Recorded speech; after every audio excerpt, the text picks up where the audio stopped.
नमस्कार दोस्तों, मैं हूं रोमा और आप देख रहे हैं न्यूज नशा। अहीर रेजिमेंट आंदोलन भारत में यादव समाज द्वारा किए जा रहे एक प्रमुख आंदोलन का हिस्सा है। इसका उद्देश्य भारतीय सेना में अहीर रेजिमेंट की स्थापना के लिए सरकार से मांग करना है। यह आंदोलन पिछले कुछ वर्षों से जारी है और समाज के विभिन्न संगठनों और समूहों द्वारा इसे व्यापक स्तर पर उठाया जा रहा है।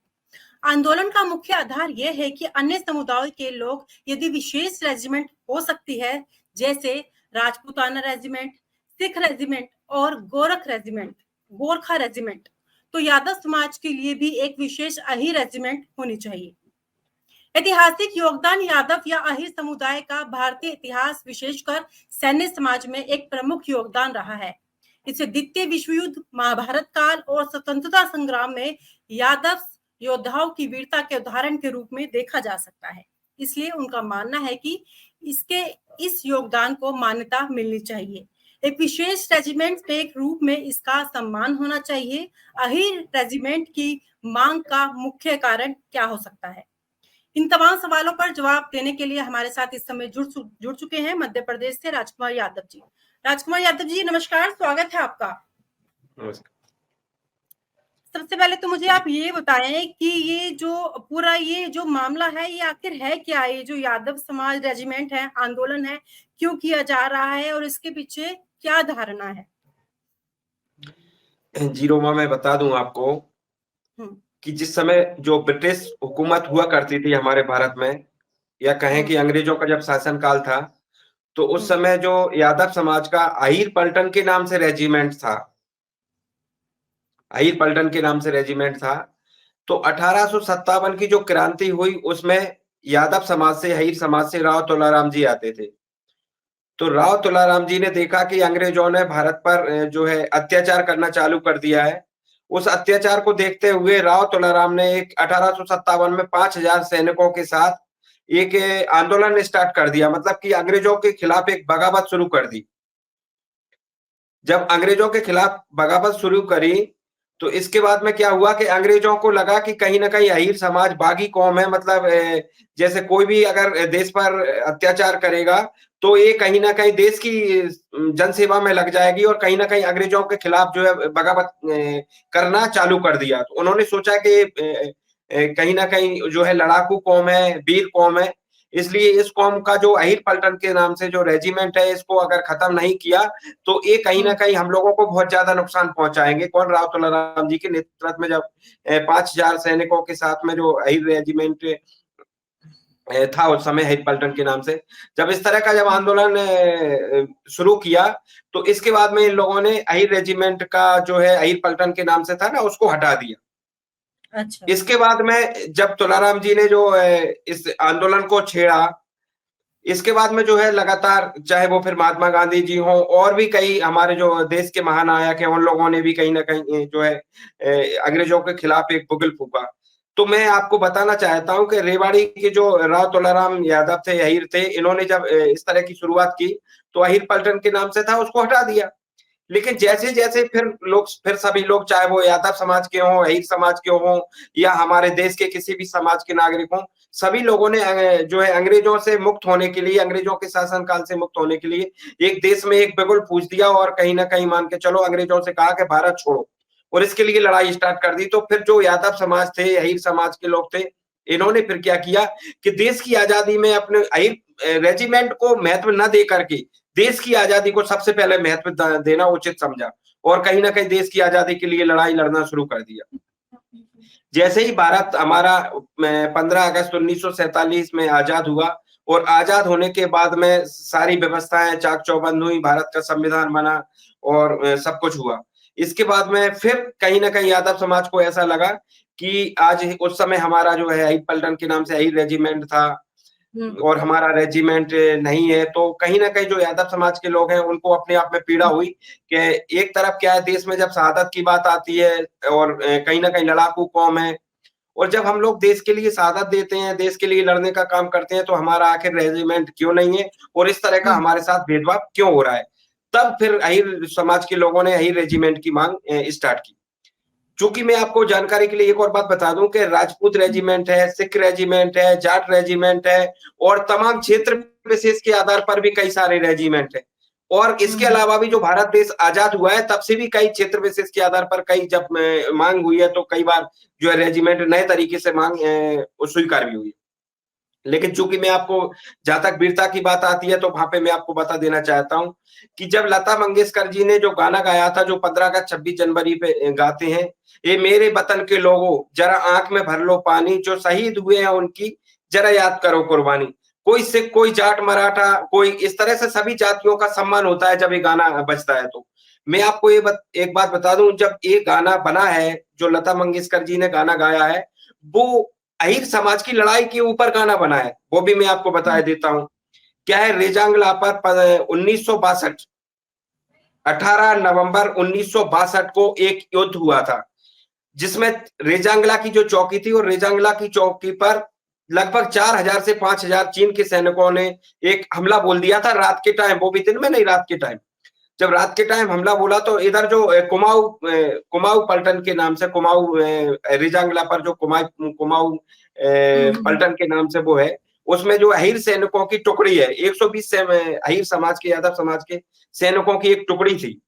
उस टुकड़ी ने जब रात में उनको पता चला कि रात में इस तरह से 4-5 हजार की संख्या में चीन के लोग हथियारों से लैस पूरी तैयारी के साथ जब रेजांगला चौकी भारत की चौकी है इस पर इन्होंने आक्रमण कर दिया, तो इधर 120 अहीर समाज के सैनिकों ने इधर से आक्रमण कर दिया, जबकि वो लोग तैयारी से आए थे, ये लोग तैयारी से नहीं थे।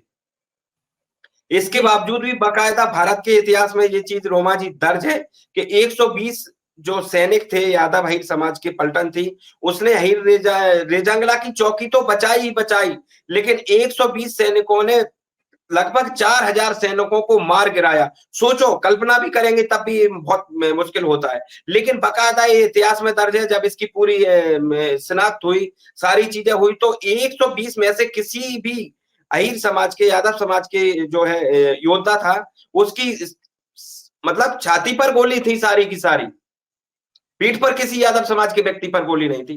तो मेरा कहने का मतलब ये है कि इस तरह की लड़ाकू कौम है, वीर कौम है, ऐसी समाज का अहीर रेजिमेंट तो बनना चाहिए ना।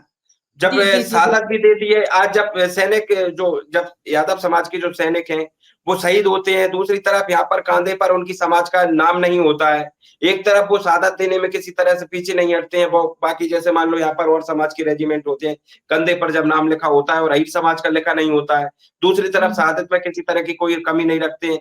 दूसरी तरफ क्या है, जो रेजांगला की जो लड़ाई हुई है ना, जो 120 सैनिकों ने लड़ी थी, उसके विश्व में पहले नंबर पे आती है वो लड़ाई।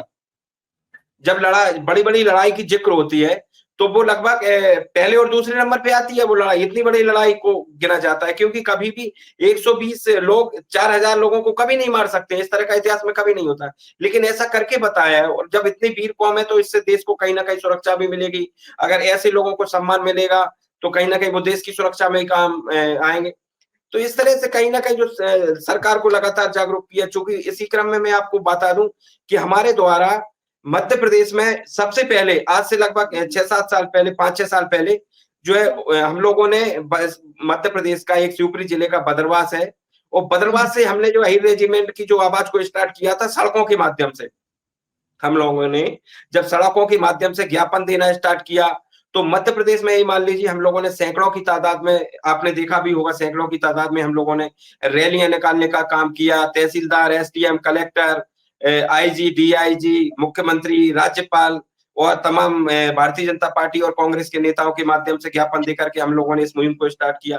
हमने दिल्ली में भी बहुत बड़े बड़े आंदोलन किए, उत्तर प्रदेश में किए, और आपके हरियाणा में। राज्यों में, और कौन कौन से राज्यों में ये मांग उठाई जा रही है? जी, मैं बता रहा हूं आपको, मैंने समस्त साथियों के साथ मिलकर के, चाहे वो उत्तर प्रदेश हो, हरियाणा हो, गुजरात हो, मध्य प्रदेश हो, पूरे देश में इस लड़ाई को लड़ने का काम किया और साथियों ने बराबर मेरा साथ दिया है। और ये मामला बहुत बड़ा एक मुद्दा बन चुका है। फिर इसके बाद में चाहे वो निरहुआ हो, चाहे वो भूपेंद्र हुड्डा जी हो, चाहे दीपेंद्र हुड्डा जी हो, चाहे अखिलेश जी हो, चाहे फिर सभी लोग हों, इन्होंने कहीं ना कहीं जब आंदोलन इतना बड़ा कर दिया, इतना बड़ा जनसमूह कर दिया, इसके बाद सभी नेताओं ने जो है इस मांग को कहीं ना कहीं, चाहे वो संसद के माध्यम से, चाहे विधायिका के माध्यम से, चाहे बड़ी बड़ी रैलियों के माध्यम से, मध्य प्रदेश में भी कमलनाथ जी से लेकर के सारे शिवराज जी चौहान, सभी लोगों ने इस मांग को, चूंकि मैं आपको एक बात और बता दूं रोमा जी, कि जो मध्य प्रदेश के मुख्यमंत्री मोहन यादव जी को भी बनाया गया है, और जी, कहीं ना कहीं हरियाणा में भी देखा होगा आपने, यादव समाज के लोगों को ज्यादा टिकट देने का काम बिल्कुल। भारतीय जनता पार्टी ने किया है। तो ये कहीं ना कहीं अहीर रेजिमेंट के माध्यम से जब यादव समाज में बहुत ज्यादा जागरूकता आ गई,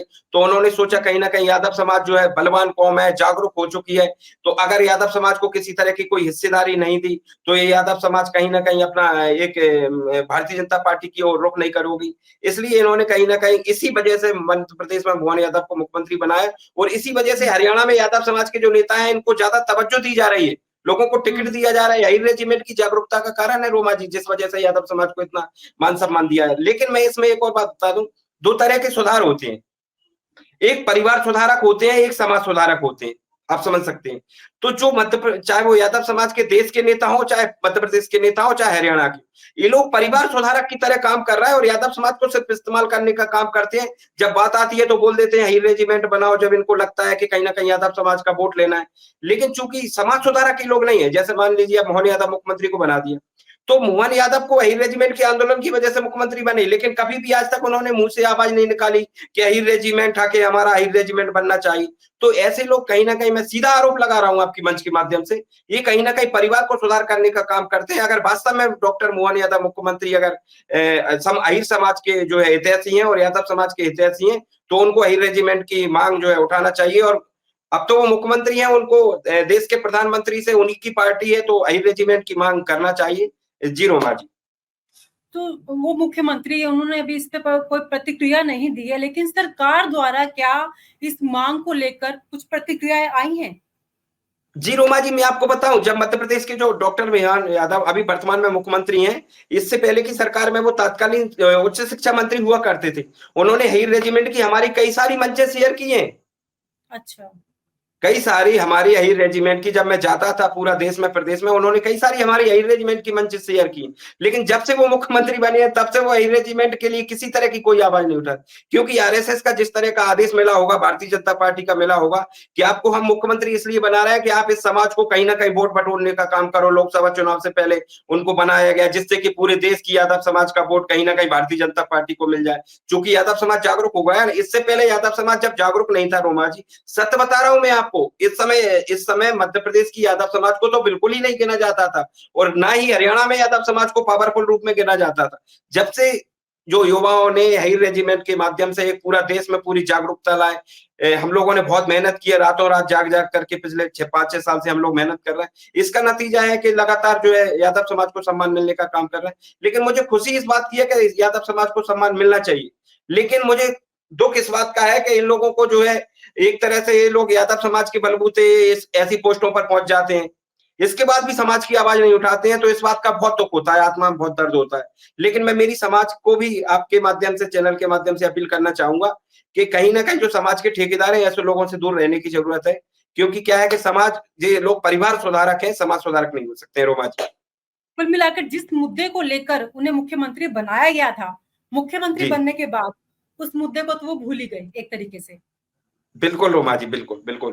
तो दोस्तों, ये आंदोलन केवल सैन्य मुद्दा ही नहीं बल्कि सामाजिक और सांस्कृतिक मान्यता का भी प्रतीक है। इसका परिणाम समाज और सेना के बीच के संबंधों को बिल्कुल भी रोमा जी, देखो प्रभावित। रोमा जी, मैं आपको बात बता दूं, इसमें ये है हम्म, कि अगर सैनिक इतना वीर कौम है और 120 सैनिकों ने अगर 3000-4000 सैनिकों को मारने का काम किया है, और इतिहास गवाह है इस चीज का, रेजांगला की चौकी कोई यादव समाज की चौकी नहीं थी, वो देश की चौकी थी।